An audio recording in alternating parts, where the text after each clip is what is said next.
Ladies and gentlemen, please welcome Secretary of Defense James M. Mattis and the Vice President of the United States, Michael Pence.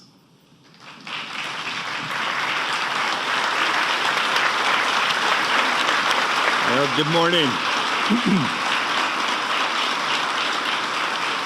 Good morning. Please grab a seat.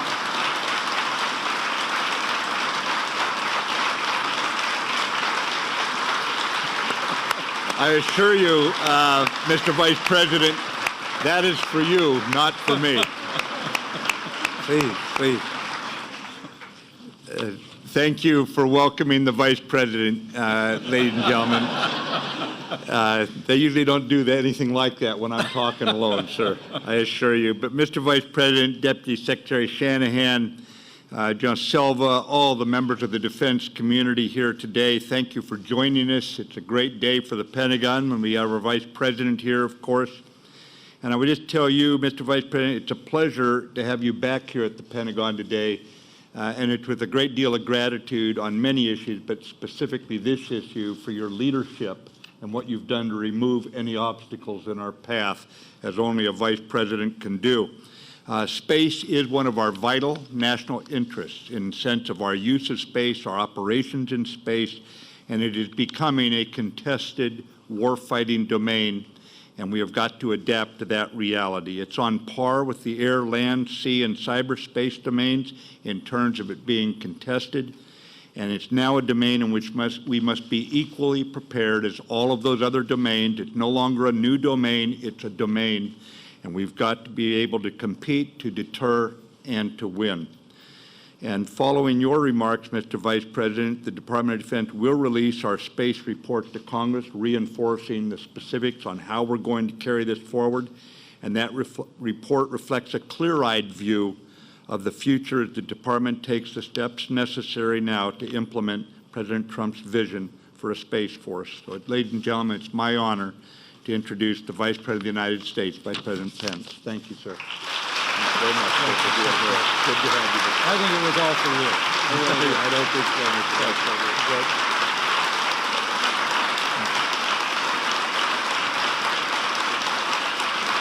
Thank you.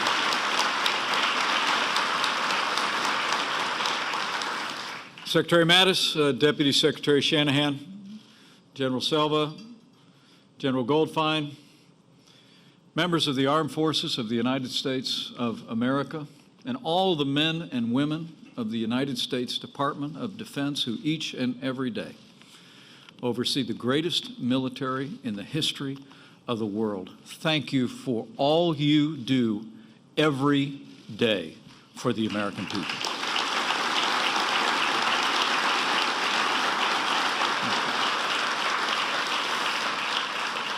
It's my great honor, Mr. Secretary, to join you here today at the Pentagon.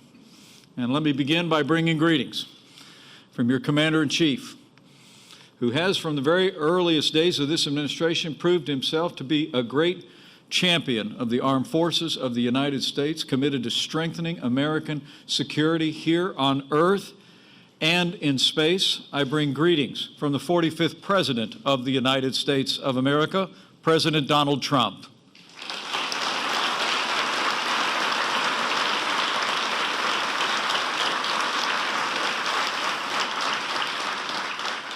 In his inaugural address to the nation, President Trump proclaimed that the United States stands, in his words, at the birth of a new millennium, ready to unlock the mysteries of space.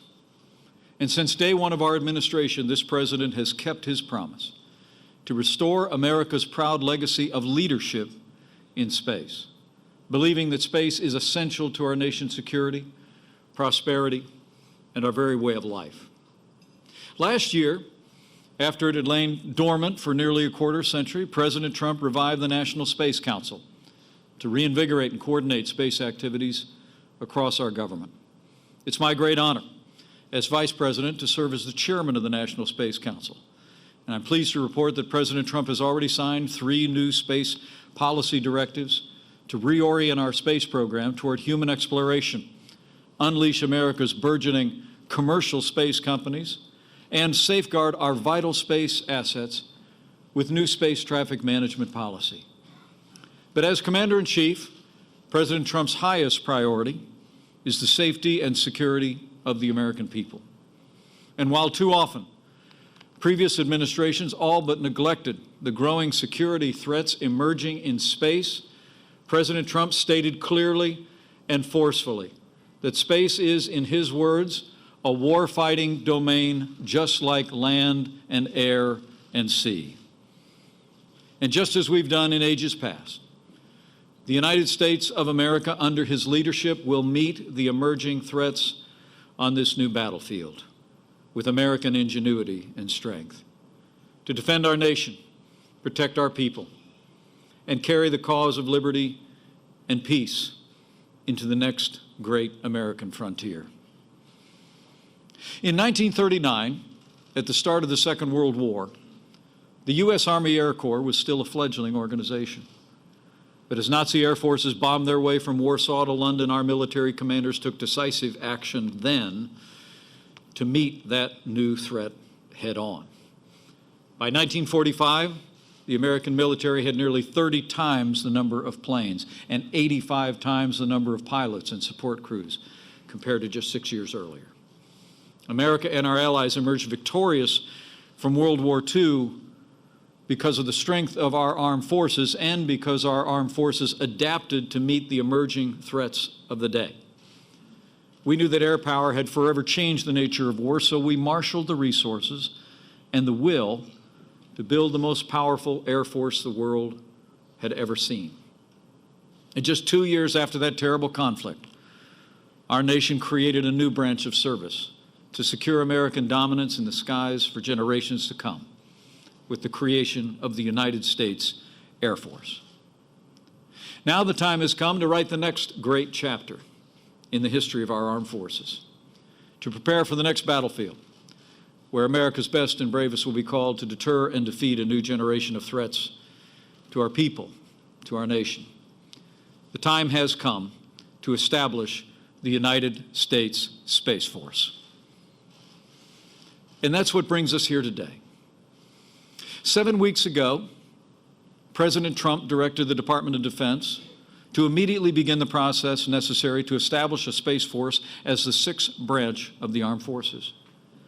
The President made it clear that our ultimate objective is to create a new branch of our military that's separate from and equal to 5 other branches. Today, the Department of Defense will release a report outlining the first stages of our administration's plan to implement the President's guidance and turn his vision into a reality. This report reviews the national security space activities within the Department of Defense, and it identifies concrete steps that our administration will take to lay the foundation for a new department of the Space Force. Now, to be clear, the Space Force will not be built from scratch, because the men and women who run and protect our nation's space programs today are already the best in the world. And since the dawn of the space age, America has remained the best in space.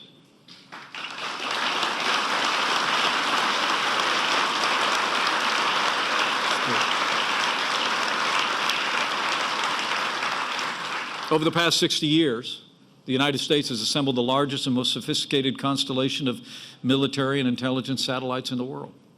We've pioneered the technology to leverage American power in space here on Earth and give our warfighters the intelligence that they need and give our intelligence community the information they need to maintain a strategic advantage wherever our warfighters are operating. Across this department and our intelligence agency, there are literally tens of thousands of military personnel, civilians, and contractors operating and supporting our space systems. And together, they're the eyes and ears of America's warfighters around the globe. And they do a remarkable job. I've seen their work firsthand. I traveled across the country to meet with the men and women who are fighting for America's future in space in my first year and a half on this job. From the airmen of the 50th Space Wing at Schriever Air Force Base, whose fleet of surveillance, navigation, and communication satellites increase the agility, precision, and effectiveness of our armed forces, to the engineers of the Missile Defense Agency at Redstone Arsenal in Alabama, who are forging the next generation of rockets to strengthen our missile defense. To the many other bases and facilities across the country where our men and women in uniform work together with our intelligence community and our allies to protect our people, our nation, and our interests around the world.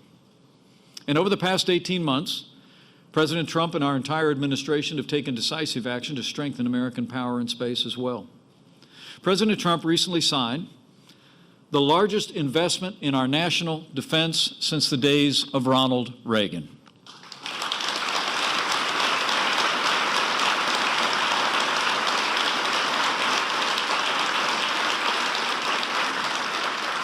And that new defense budget included new resources for 2 cutting-edge military communication satellites and nearly $1 billion for our space defense programs. And today, we renew the President's call on the Congress of the United States to invest an additional $8 billion in our space security systems over the next 5 years. The men and women of this department have also taken historic steps to secure American leadership in space. At the direction of Secretary Mattis, the Department of Defense is fielding a new generation of jam-resistant GPS and communication satellites, and new missile warning satellites that are smaller, tougher, and more maneuverable than ever before. And while these steps have been vital to our national defense, they're really only a beginning. They're only a beginning of meeting the rising security threats our nation faces in space today and in the future. As President Trump has said in his words, it is not enough to merely have an American presence in space. We must have American dominance in space, and so we will.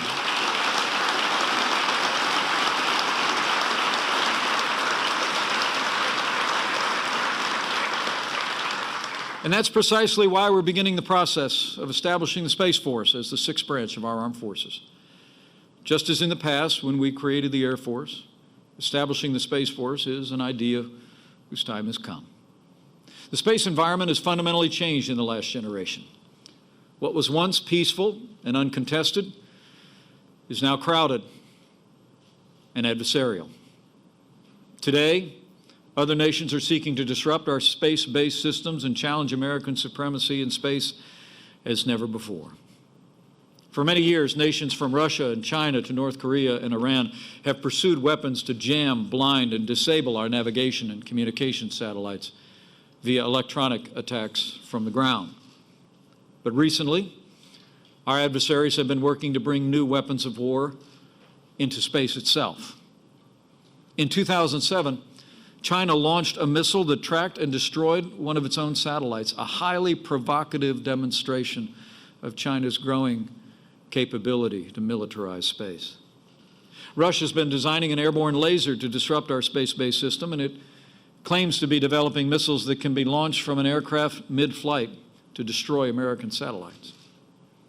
Both China and Russia have been conducting highly sophisticated on-orbit activities that could enable them to maneuver their satellites into close proximity of ours, posing unprecedented new dangers to our space systems. Both nations are also investing heavily in what are known as hypersonic missiles, designed to fly up to 5 miles per second at such low altitudes that they could potentially evade detection by our missile defense radars.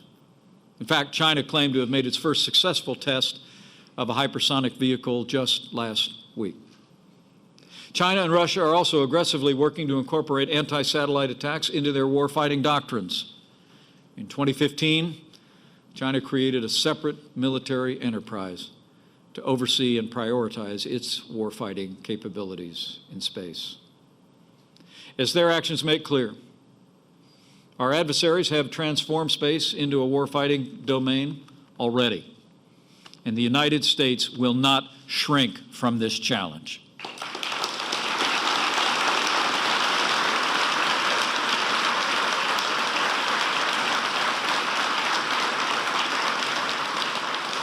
Under President Trump's leadership, we will meet it head on to defend our nation and build a peaceful future here on Earth and in space. America will always seek peace in space as on the Earth, but history proves that peace only comes through strength. And in the realm of outer space, the United States Space Force will be that strength in the years ahead.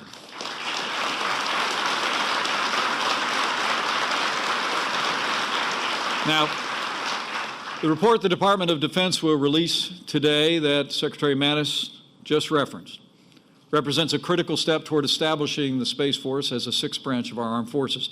It actually identifies 4 actions that we will take to evolve our space capabilities, and they are built on the lessons of the past. We all remember the hard lesson learned in the early 1980s as the tragic debacle of Desert One took place. 8 American patriots fell in the line of duty while trying to rescue their fellow Americans who were being held hostage in Iran. In the wake of that failed mission, America resolved to ensure that our joint warfighters would always have the training, coordination, and leadership they needed to accomplish their missions. And the steps that our nation took in the years that followed paved the way for the creation of the United States Special Operations Command. Since that time, this vital combatant command has directed our Special Operations Forces to become the most effective and lethal fighting force in the history of the world.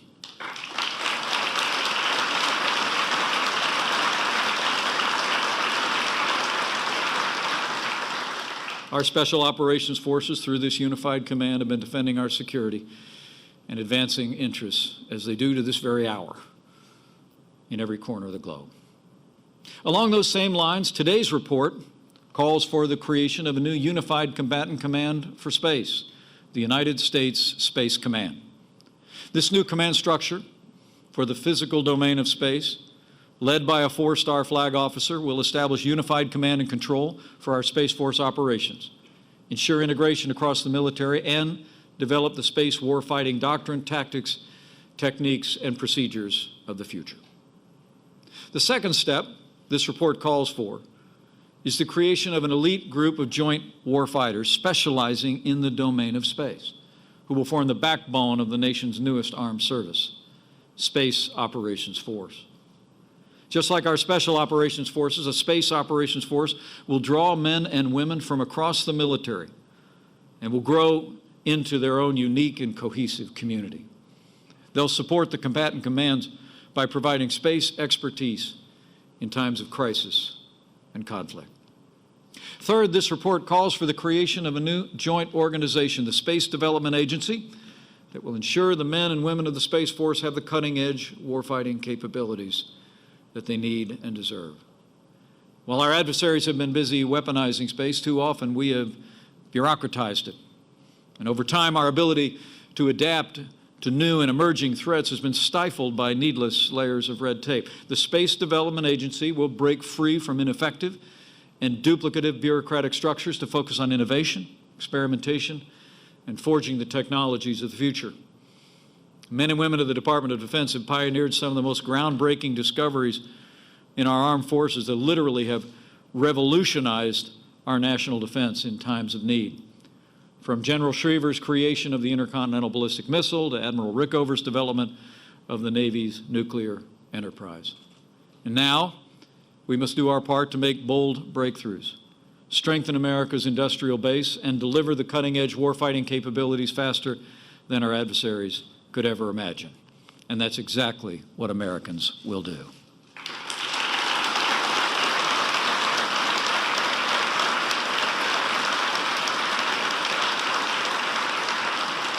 Finally, this report calls for clear lines of responsibility and accountability to manage the process of standing up and scaling up the United States Department of the Space Force. Creating a new branch of the military is not a simple process. It will require collaboration, diligence, and above all, leadership. As challenges arise, deadlines approach, there must be someone in charge who can execute, hold others accountable, and be responsible for the results. So we will create a single civilian position reporting to the Secretary of Defense to oversee the growth and expansion of this new branch of the service. This position will be a new Assistant Secretary of Defense for Space, and this leader will be key to the critical transition to a fully independent Secretary of the Space Force in the years ahead. President Trump and I are grateful, truly grateful to Secretary Mattis for this department's diligence in preparing this report. And our administration will soon take action to implement these recommendations with the objective of establishing the United States Department of the Space Force by the year 2020. Ultimately, Congress must act to establish this new department, which will organize, train, and equip the United States Space Force. Our administration is already working with leaders in the Congress to do just that. We're building bipartisan support for our plan, working closely with committee counterparts like Congressman Mac Thornberry, Congressman Adam Smith, Congressman Mike Rogers, and Congressman Jim Cooper. Next February, in the President's budget, we will call on the Congress to marshal the resources we need to stand up the Space Force. And before the end of next year, our administration will work with the Congress to enact the statutory authority for the Space Force in the National Defense Authorization Act. Our nation's armed forces have always been the vanguard of advancing American leadership here on Earth and beyond.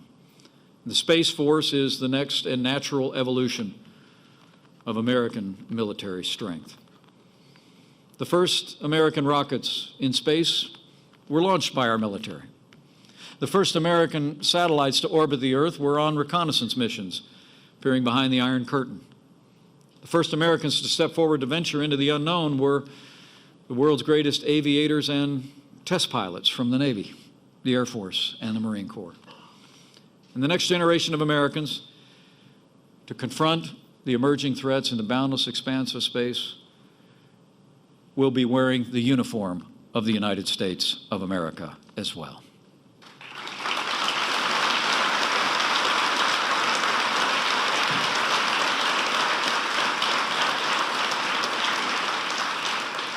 Now, I'll promise you, your Commander-in-Chief is going to continue to work tirelessly toward this goal, and we expect you all to do the same. And to all the men and women of this department, this is the moment, now's the time, to act quickly using all the tools at your disposal to lead our nation forward with President Trump's vision to meet the challenges that lie ahead. There's much work to do. Success will demand the very best of each of you. So be bold, be creative, unencumbered by the past or the status quo. And remember, when it comes to defending our nation and protecting our way of life, the only thing we can't afford is inaction. The American people deserve our very best, and they will have it. As the President will discuss in further detail in the days ahead, the United States Space Force will strengthen our security, it will ensure our prosperity, and it will also carry American ideals into the boundless expanse of space. While other nations increasingly possess the capability to operate in space, not all of them share our commitment to freedom, private property, and the rule of law.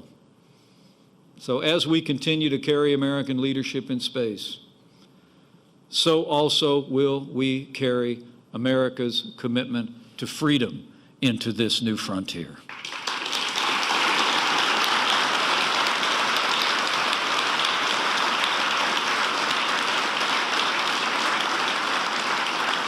So this is the moment. Now's the time to do as Americans have always done in ages past, to lead with strength and a pioneering spirit into the future. Under the leadership of President Trump, our Commander-in-Chief, we will take the first bold steps to ensure our security on Earth and in outer space with renewed American strength. And as we embark, we do so with faith. Faith in all of you who've answered the call to serve in the uniform of the United States of America at such a time as this in the life of our nation. Faith to all the incredible civilian personnel who serve here in the Department of Defense with equal devotion to our nation. And we do so with that other kind of faith as well. Just as generations of Americans have carried those who have taken to the skies in the defense of freedom borne upon their prayers, I want to assure all of you who will be called to this enterprise that you can be confident. You can be confident that you will go with the prayers of millions of Americans who will claim on your behalf, as generations have claimed before, those ancient words, that if you rise on the wings of the dawn, if you settle on the far side of the sea, even if you go up to the heavens, even there his hand will guide you. His right hand will hold you fast, and he will hold fast this great nation in the great beyond. So thank you for your service to the country, for all of you who have been called to serve in our armed forces. With your unwavering commitment, with the courage of our men and women in uniform, with the continued support of the American people, with the vision and leadership of our Commander-in-Chief, and with God's help, I know we will give America the defense she needs here on earth and in the outer reaches of space. Thank you, and God bless you, and God bless the United States of America.